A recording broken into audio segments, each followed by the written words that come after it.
I'm Hal Mayer, and this is Brandon Cox. And we're going to be talking about social media. If you're out in the hallways, you want to see this video, so come running now.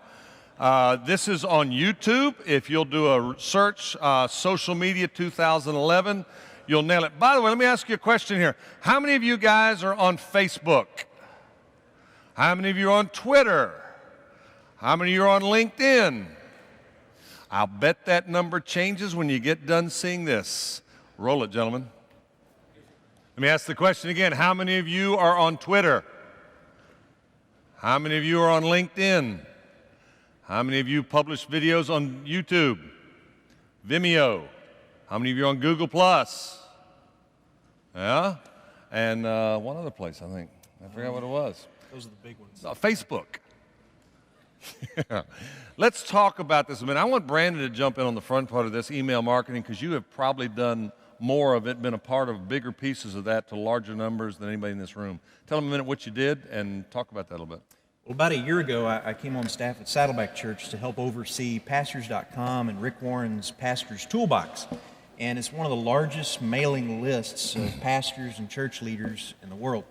But we had to go through some pretty major overhauls. In fact, we're still in the process of overhauling a lot of things and have learned a lot of lessons along the way. It's cheap, quick, and easy in our minds, but sometimes we do it cheap, quick, and easy, and that's not good. So, learned a lot of things. Yeah, one of the things you've got to do when you're doing electronic media, if you don't have a clear vision of what you're trying to do, you end up doing what Seth Godin calls interruption marketing.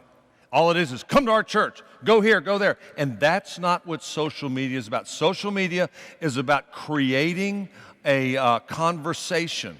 So when I'm talking about these email blasts, if you're one of the easy ones to use is Constant Contact.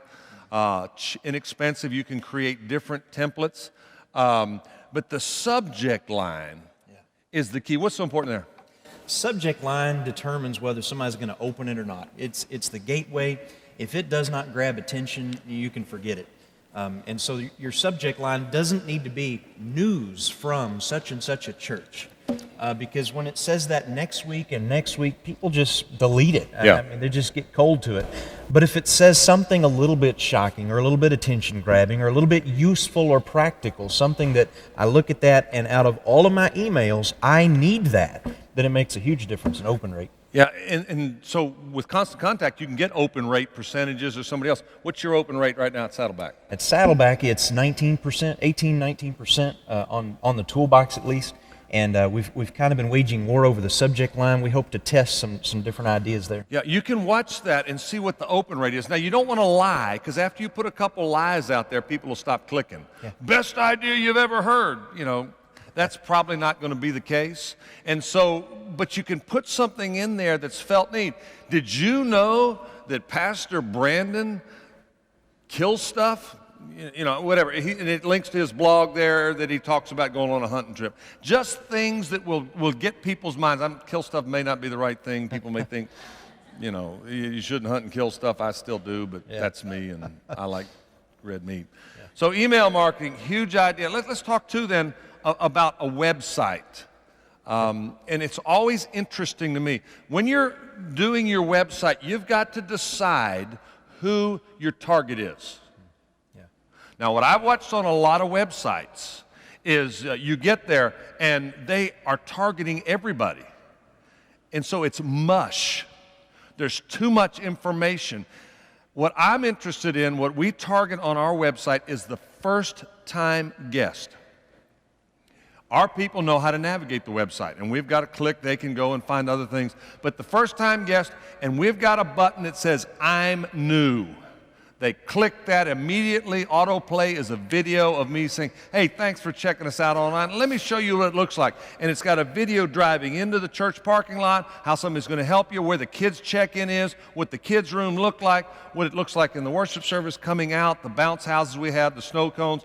All of that's there. And in 2 minutes, I say that. So a first-time guest, they know the times, and they know what the feel is going to be like before they ever get there. Interesting to me, that's one of the top watched videos we have online is the first-time guest video. Why? They want to know what it's like before they ever get there. So when you're thinking website, you want to think about who your target is first.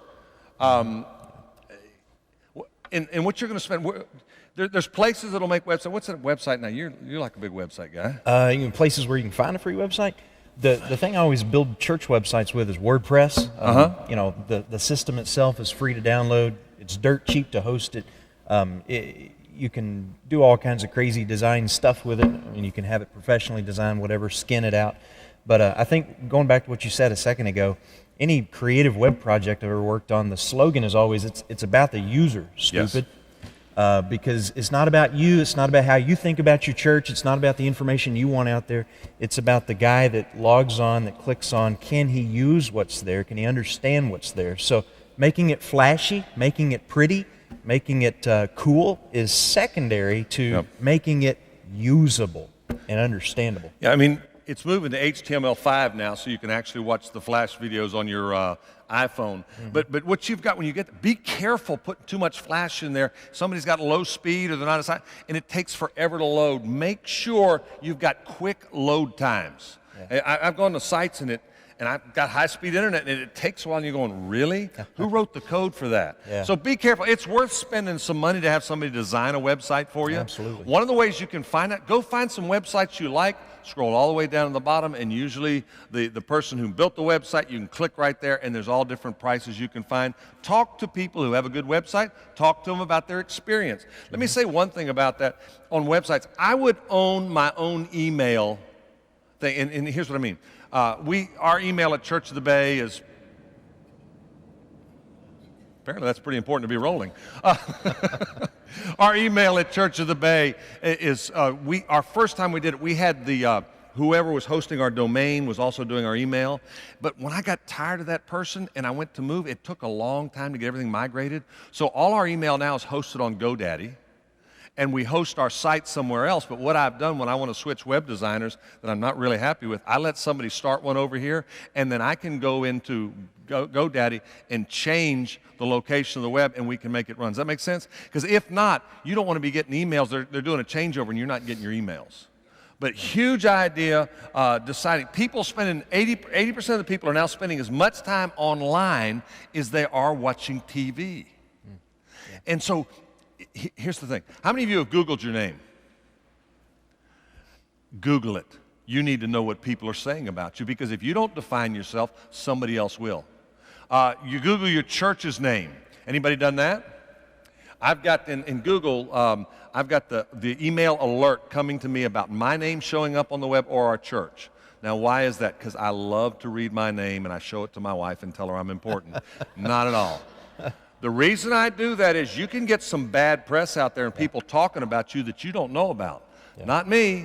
I will know about it, and I can either deal with it, and if it's really bad, I actually have a friend who can make that website go away. Now, you didn't hear that here, and I can't help you with that, but I've got a friend like that. But you know, you can get out there. Websites bring credibility. Sure. If you're not on the web, you don't exist. I mean, the cost effectiveness for that is nearly nothing. Yeah, absolutely. You guys are going to where to start your church? We're going to Bentonville, Arkansas. And what are you doing electronically right now? Everything we possibly can. I had a website built about 2 months before we moved to the field. And one of the reasons for that is I wanted to make sure that Google knew we existed, that we had been indexed before we started showing up and promoting things. And so it was started with a website, open Twitter account, Facebook page, just about everything else. We use Facebook groups for things like our launch team or part of a Facebook group. And the reason you use that is? Because it's quick communication. Quick communication, and you can make it private so only people can see it as your group. So if it's internal information you don't want anybody seeing, there you go. Yeah, and they can post to it. You can answer questions. When you respond to a thread, you get emailed every time somebody adds to it. So it's a tremendous communication device. So pretty much everything we can be involved in, YouTube channel, Vimeo channel, everything else. Yeah, and you can pimp these channels. Vimeo, if you get Vimeo Plus, you can create a channel for we create a channel for every series we do. Yeah. And you can pop them out there and they can look sharp, make you look like you know what you're doing, even though sometimes you don't. Absolutely. Facebook is huge. You need a fan page on Facebook, and you want to develop a landing page for that. Now on Facebook, the cool thing you can do is you can choose a URL, as long as it's not already used. So, for example, on Facebook, you may have facebook.com/27933, and you can choose a private URL on that. And so for my own Facebook, it's /Hal Mayer. For our churches, it's Tampa Church. But you can create the name of your church. We would have done that, but we'd already created a page somewhere else, and they won't let you reuse it, even if you kill the other page. So be alert to that. But Facebook, if you want to know how to do anything on there, Google your question. Yeah. And if you can't figure it out, find an 8th or 9th grader and ask them to work it out for you. Yeah, absolutely. It's important to remember, too, you got to have 25 people to like your page before you can pick that URL. Don't beg and look desperate. Ask your mama and your grandma to like the page till you get to 25, and then you can start, Or public stuff. if you are a little more devious, you can create fake Facebook accounts and like it that way, and nobody will know the difference. But you didn't hear that from me. Let's talk about social media a little bit. We're on page 30 there. Talking about the rationale behind it. Yeah. And when you're thinking of social media, again, too many people are going, I'm not getting anything back, because their social media, whether it's Facebook, whether it's Twitter, LinkedIn, Vimeo, YouTube, whatever it happens to be, Google+, they're all about in-your-face marketing. They're all about interruption marketing. Come to our church. We have the best place ever. We have the best this. We have the best that. Instead of trying to meet a need, instead of asking some questions. I really believe God made us to be social. Absolutely. And so when you're in there, you've got to engage. And the cool thing about social media is, anytime you want, as your friend list builds, I use that as a prayer list. I can go through what people put on there. And when they post something about a need, you can put, hey, I'm praying for you. It takes very little time, and it ups your ability to be touching people and maximizing that. Absolutely. I think that we used to use the word connected a lot, or online a lot. And I think the generation that we're seeing come up now, everybody that's, in the younger generation, which I would classify as 33 on down at this moment, is... My guess is, I don't know, what are you, 33? You no longer log on or connect somewhere sometime.